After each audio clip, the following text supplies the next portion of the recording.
Matt Clark here at the new Matt Clark. How are all of you doing today? This is just a video, a two-part series. First one will be my first real crime that I got charged with, the situation leading up to it and what happened as a consequence to it. And the second part to this series will be my first real sentence and how it impacted my family. I love each and every one of you at the new Matt Clark.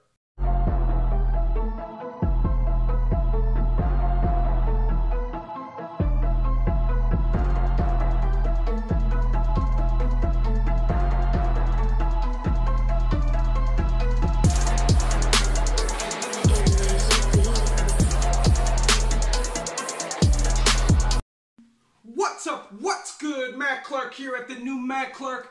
How are each and every one of you doing on this amazing Tuesday? I hope all of you in Canada had an amazing Thanksgiving weekend.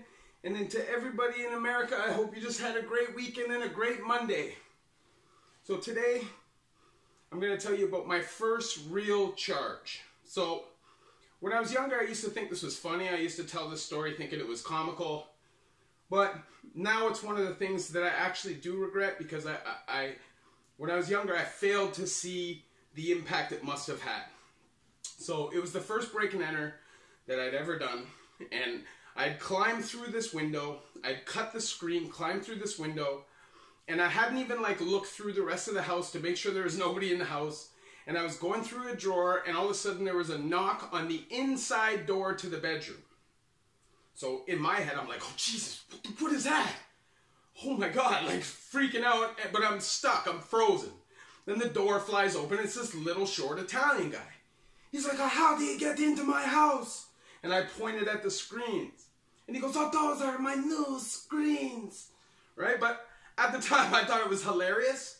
But I think the man was minimizing because I was a kid, right? I was young. I was like 15 years old, okay? Or 16. And whatever. So he told me that if I gave him my mother's number, that he would call, my mom could come get me, he'd explain it, and it wouldn't be a big deal. But at that time, I was not willing to do that. I had very strict parents, and I was not prepared to have that happen, so I gave him a fake number. He called it, no answer, and he didn't like that very much, so he went to dial 911, and before he got the second one, I hung it up. He tried again, I hung it up. He goes, you have one more chance to give me your number, right? So I gave him another fake number. He calls that number. As he's calling that number, I'm inching closer to the front door. And obviously there's nobody at that number, so he hangs up. And that number ends up calling back.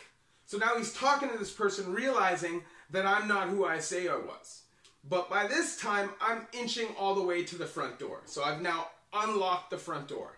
Now he keeps peeking his head out of the kitchen door, looking to see if that I'm still there. And finally, I took off and I ran out the front door, and I left this bike that I had there. And I thought, being young and dumb, that I got away and I was going to be fine. Now, the reason why I'm telling this story is because for two reasons. How this impacted two groups of people. How my actions impacted two groups of people.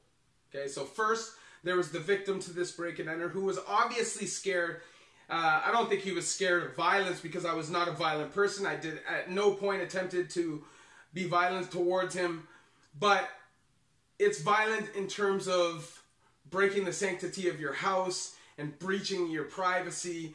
And I now, as an adult, totally understand that. And addiction was the only reason why I kept going back to that. But I can only imagine the impact that would have had. Maybe not on him. Maybe he wasn't terrified personally because he saw that I was a kid. But maybe the other people in that house were terrified because they never got to see me. And I don't know, and it was not fair for me to leave that kind of an impact on anybody. And I've done it to a lot of people in my life. And for everybody, if any of you watch this, I truly am sorry. I was a bad kid and I was a confused adult, you know, but I'm not the same person anymore. I don't regret everything I did because they made me who I am, but it was about survival, and sometimes I made it a lot more difficult to survive than I had to, if that makes sense, okay? And then going from that story Now, months later, I'm at my best friend's house, okay? We're just hanging out, chilling, you know, smoking bongs, and his older brother's there, and his older brother was our weed guy, right?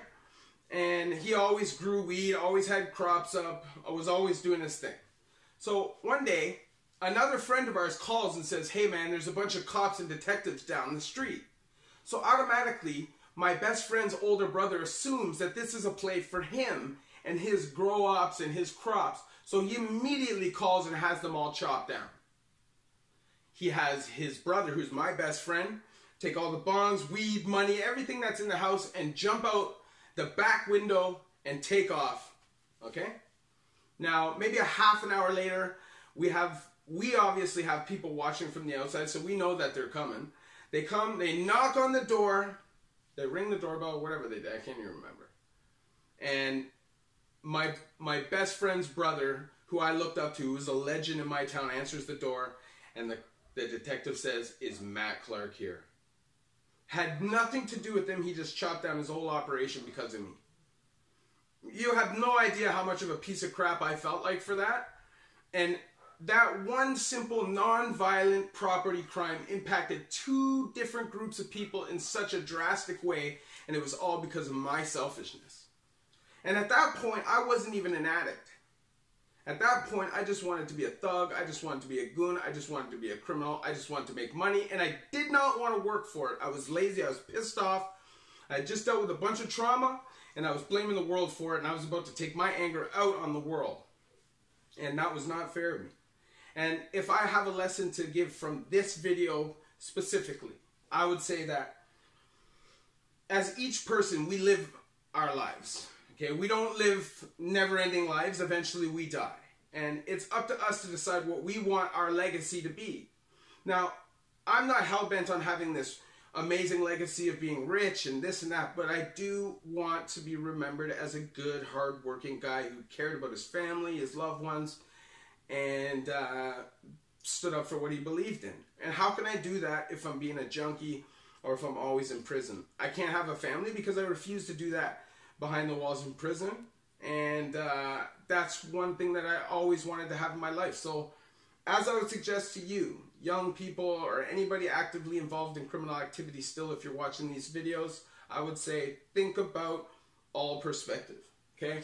Because people get hurt even by these non-violent property crimes. They impact people in very, very serious ways. And I really wish that I could go back to some of those people and say, you know, I'm not a violent person, I'm not a dangerous person, and I hope I could ease some of their stresses and the anxieties that I'm sure they still deal with to today. Now, all I know is that in order for me to feel good about myself and to feel like I've repaid my karmic debt is for me to pay it forward and try to help people and show a positive message and lead people in the right direction, even if just one. And that is my motivation. You guys help me through this every day. You guys, I don't know if you guys have any idea how important my subs are to me.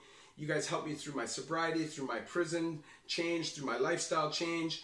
You guys have just made my life so much more purposeful and so much more impactful to me. And anything I can do to help any of you just means the world to me. Hopefully one day I get a big enough stage that I can speak in front of people and really try to lift stigma and try to help, and that's what I want to do. I don't believe everybody who goes to prison is a bad person, and I don't believe everybody who's addicted to drugs can't change. And I believe that the only way we're going to do that, as anybody who's watched my videos in the past knows, it's by motivation, uplifting, offering rehabilitation, prison reform, real chance, real opportunity to people who have suffered and been oppressed or really felt like they've had no opportunity because of trauma and mental health or anything that they've had to deal with personally. And my goal is to personally open the eyes to society, and hopefully we can have a more loving embrace to the people that need us. You know, tax money could be going into so much more important things than what it does. And I know that it all goes into important things, but they're pulling money out of... Anyways, it doesn't matter. All I want, what I want, is for people to survive. Is for people to be able to get out of prison and spend their lives with their families and make a living and be able to support and be sustenance and live a good life. You know what I mean? That's what's going to give people a reason to change. And I think that's the only way that you're going to be able to get it through to mass groups of people. You know, Canada has only like 20 or 30,000 active criminals at one time. I think it's something like that. And the U.S. right now is 2 million incarcerated. That is insane. Anyways, I feel like as long as we keep speaking, we keep talking about these issues, and we keep pressing the issue, eventually we'll be heard. Our numbers are growing. I'm almost at 800 subscribers. Please hit that like button. Please hit that share button. Please hit that bell notification. Please hit that subscribe button. I love each and every one of you at the new Matt Clark. I hope each and every one of you have an amazing work week, an amazing day. I love you.